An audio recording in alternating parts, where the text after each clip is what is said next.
बहुत समय पहले धरती के सबसे रहस्यमय कोने में अग्निपुर नामक एक राज्य था, जो एक सदैव धधकते ज्वालामुखी के ऊपर बसा हुआ था।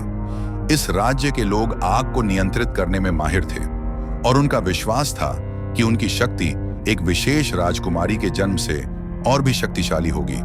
फिर एक रात जब आकाश लाल और सुनहरा हो गया और ज्वालामुखी की लपटें छांद तक उठने लगीं, राजकुमारी अग्निशिखा का जन्म हुआ। अग्निशिखा साधारण राजकुमारी नहीं थी। उसकी आंखें आग जैसी चमकती थीं, उसके बाल लपटों जैसे लाल और सुनहरे थे, और जब वह हंसती तो उसके चारों ओर हल्की हल्की चिंगारियां उभरती। पर उसके जन्म के साथ ही एक भयानक भविष्यवाणी भी हुई। राजमहल के प्राचीन शिलालेख में लिखा था, जिस दिन अग्निशिखा अपने 16वें वर्ष में प्रवेश करेगी, उसकी ज्वालाएं उसे ही भस्म कर देंगी। अगर उसने अपनी शक्ति को नियंत्रित न किया तो वह पूरे राज्य को राख बना देगी। इस डर से राजा और रानी ने उसे एक ज्वालामुखी मंदिर में कैद कर दिया, जहां उसे अपनी शक्तियों को समझने और काबू पाने की शिक्षा दी जाने लगी। लेकिन अग्निशिखा आजाद रहना चाहती थी।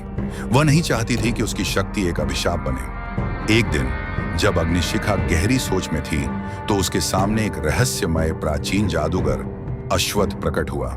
उसने कहा, अगर तुम अपनी शक्ति को संभालना चाहती हो तो तुम्हें त्रिनेत्र की ज्वाला को खोजना होगा। वह आग जो नष्ट नहीं करती बल्कि सृजन करती है। लेकिन यह आग केवल 3 परीक्षाओं को पार करने के बाद ही मिल सकती थी। 1 लावा की नदी पार करना, 2 आग के अजगर का सामना करना, 3 अंधकार की ज्वाला को हराना। अग्निशिखा जलते हुए लावा की नदी के किनारे खड़ी थी। पुल नष्ट हो चुका था और आग की लपटें ऊपर उठ रही थीं। तभी उसे एहसास हुआ कि वह स्वयं आग को नियंत्रित कर सकती है। उसने अपने हाथ बढ़ाए और लावे की लपटें ठोस होकर एक पुल में बदल गईं। वह नदी को पार कर गई। अग्निशिखा जैसे ही अग्नि गुफा में पहुंची, वहां एक विशाल अजगर धूमकेश गरजता हुआ निकला। उसकी आंखों से नीली आग निकल रही थी। धूमकेश ने कहा, अगर तुम सच में अग्नि को नियंत्रित करना चाहती हो तो क्या तुम अपनी ही ज्वाला सह सकती हो? अग्निशिखा ने बिना डरे अपनी हथेली बढ़ाई और उसकी लपटें नीली आग में बदलने लगीं। धूमकेश मुस्कुराया और रास्ता दे दिया। सबसे कठिन परीक्षा सामने थी, अंधकार की ज्वाला। यह आग प्रकाश को निगल जाती थी और कभी बुझती नहीं थी। तभी अग्निशिखा को याद आया, आग केवल नष्ट करने के लिए नहीं होती, वह रोशनी देने के लिए भी होती है।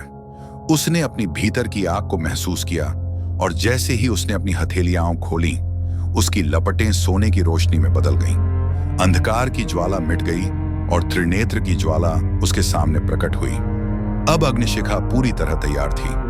वह लौट आई, लेकिन उसने देखा कि अग्निपुर पर शत्रु हमला कर चुके थे। उसने बिना कोई संकोच किए अपनी नई शक्ति का इस्तेमाल किया और अपने राज्य को जलाए बिना अपनी लपटों से दुश्मनों को हरा दिया।